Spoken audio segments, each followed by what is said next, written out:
What are some like habits or things can a nice guy do to start actually overcoming a lot of his nice guy behaviors? Well, I'll kind of lay out the sequence of things that I started working on in myself when I before I even realized I was doing what I'll call nice guy recovery. Mhm. I always say number one, don't try to do it alone.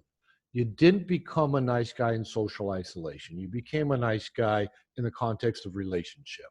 Mom, dad, family, school, church, world, peers, and it manifests in a social context.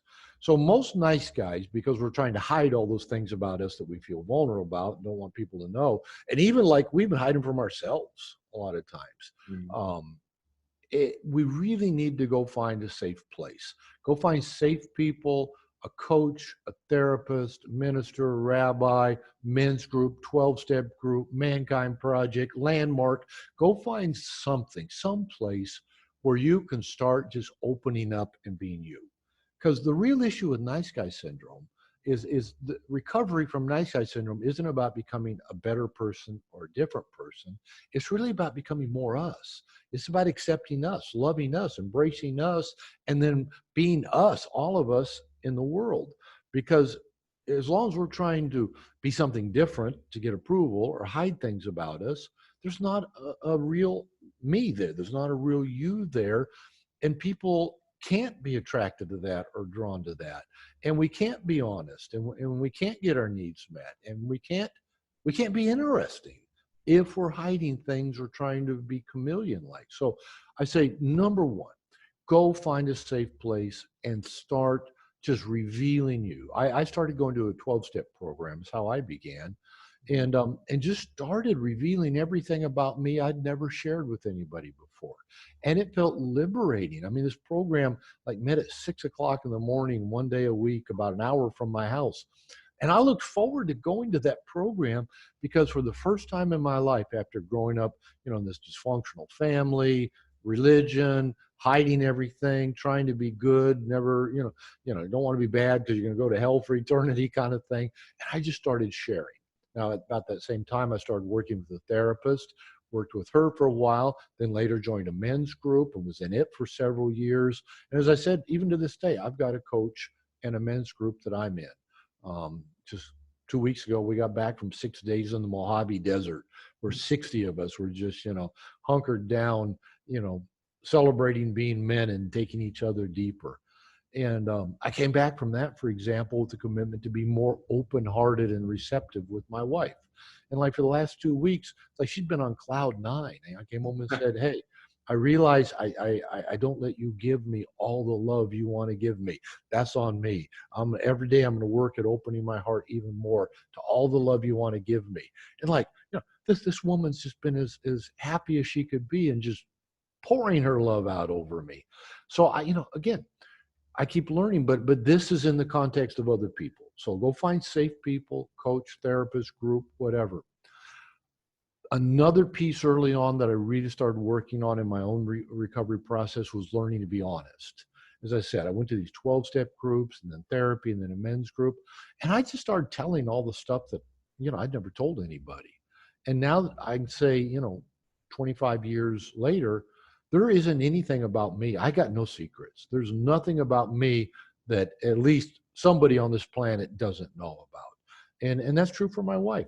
I mean, she knows the passcode on my phone. She can access everything I have. I've got no secrets. I've got nothing hidden. She knows how I feel, how I think, what I want, what I do, where I'm at, who I'm with. Everything is in the open. That's not true for most nice guys. After a lot of my workshops and seminars, probably I take this as maybe the highest compliment somebody can give me, but men will say, "Robert, I appreciate how authentic you are, how real you are." And I just soak that in because 30 years ago, nobody would have complimented me on being authentic. I was controlled. I was trying to do it right. I was chameleon like. So go start practicing telling the truth, the whole truth. No, don't shade anything, don't hide anything, don't leave anything out. And again, we need to practice that with safe people because it's kind of scary if you've kind of been managing the truth all of your life. But it is powerful to start telling the truth. Another piece is start connecting with men. A fairly consistent trait with nice guys, not all, but many, is that we're more comfortable with women. We like the validation that women give us. So we listen to them talk. We're the good boy. We're the good man. I call it hanging out in the nursery, where we just get all this love and validation from women, even if they don't want to have sex with us. Oh, you're such a great guy. You listen to me talk about the jerk that keeps treating me bad. Blah blah blah. So work at going to connect with men. And again, like I said, I'm in a program with 60 other men. And I love knowing, I just got off earlier today with a Zoom call with 7 other guys who I've been meeting with for a year now. We meet every other week. And that's separate from the men's program I'm in. I've got a writers group with 5 or 6 other guys every morning online, 9 o'clock my time. We're all online writing on Zoom for an hour. I've got an exercise accountability group. I'm with 2 other guys on WhatsApp. Every day we check in. What's your plan today for exercise? How'd you do? We're supporting each other. I've built systems throughout my life to where I get to connect with men daily, regularly. After I get off this call with you, one of the men in my program who's been going through some pain, he and I are going to talk for a little bit later on. So connect with men, connect with your masculine, embrace yourself as a masculine being. So that's another really powerful piece. And then just one other I'll throw in there is start consciously working at making your needs a priority. For a lot of nice guys, we try to be needless and wantless. We operate by, let me throw out the covert contracts because it fits well here. And I'll come back to making your needs a priority. Nice guys, in my experience, tend to operate by 3 covert contracts. These are 3 emotional contracts with the world, with God, the world, with women, with everybody. Covert, and they're all if-then propositions. Covert contract number 1 for the nice guy. If I'm a good guy, then I will be liked and loved, and women will want to sleep with me. So it's this, okay, if I'm good, then everybody's going to like me. But the problem is, okay, who determines good? And that just being a good guy doesn't make people like you. In fact, often it makes you boring because you're not real. And not everybody's going to like you anyway, and not every woman's going to want to sleep with you. Covert contract number 2. If I meet everybody else's needs without them having to ask, then they will meet my needs without me having to ask. Now, that doesn't work for a number of reasons, because number 1, usually what we're giving to other people might not even be what they need to receive. Oh, we fix, we caretake, we solve their problems, we give them money, we make their car payment, we drive them somewhere. It's what we need to give them to feel value, right? And they don't know the contract exists. They don't know that they're supposed to be reading our mind and giving back to us. And unfortunately, we often tend to pick people that are not very good at giving. That's why we pick them, because we like giving to them. And to top that off, nice guys are terrible receivers, which we're going to come back to in just a moment. We're hard to give to because like we have shame or guilt, or we feel indebted, or like we're doing something wrong if we let people give to us. And then the third covert contract is, if I do everything right, then I will have a smooth, problem-free world. Well, we can't do everything right, and we don't live in a smooth, problem-free world. But that's that hanging out in the nursery. Oh, if I do everything right, nothing will ever go wrong. Everything will be good. And I can sit around and watch TV and surf the internet and jerk off to porn and smoke dope all day. Oh, and play World of Warcraft till 2 a.m, and life will be good. You're smiling. You know the guys that we've worked with. So going back to the meeting needs, part of the recovery paradigm for nice guy syndrome is you've got to start making your needs a priority. And that scares the shit out of most nice guys. That's why I get that deer in the headlight looks. Oh, fuck, that'll make me selfish. That'll make me a bad man.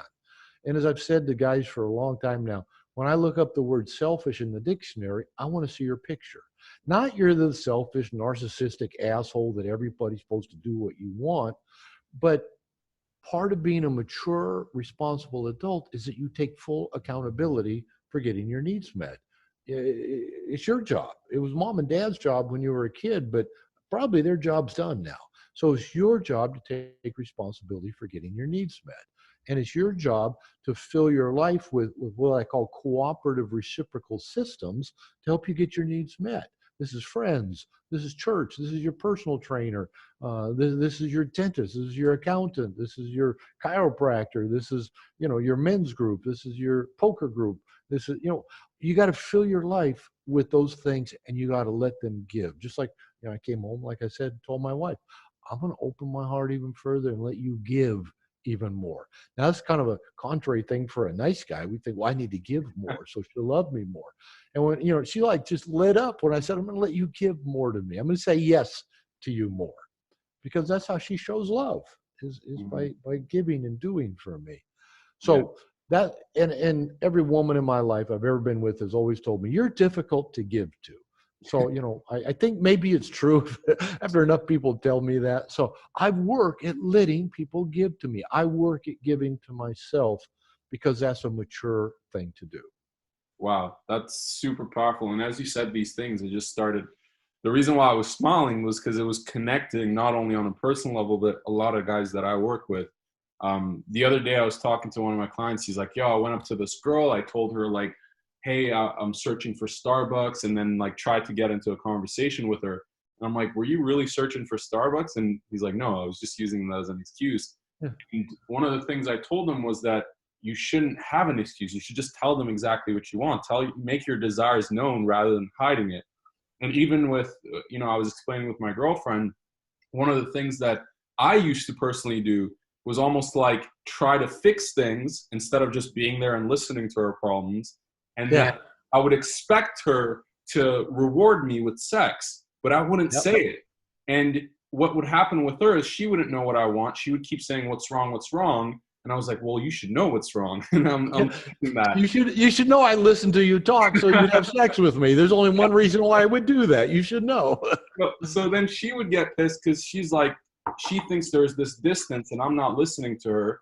And it was just a downward spiral where it's like now she's not even talking because I'm not even telling her what I want. And then when she would give me what I wanted, I would think, well, she's only doing this because she thinks I want it. So it was almost this like constant, and I'm like, this has to stop. So one thing that I've been working on is, being able to communicate more, be vulnerable with, the thoughts that I have, the emotions that I have, and also the desires that I have. Mm-hmm. And I just tell them exactly, this is what I'm thinking, this is what I'm feeling, and this is what I want. And then that way we can communicate back and forth and just have a real conversation, which has been really helpful. Over the past few months, our relationship has gotten like 10 times better than it was originally just because of this one thing alone.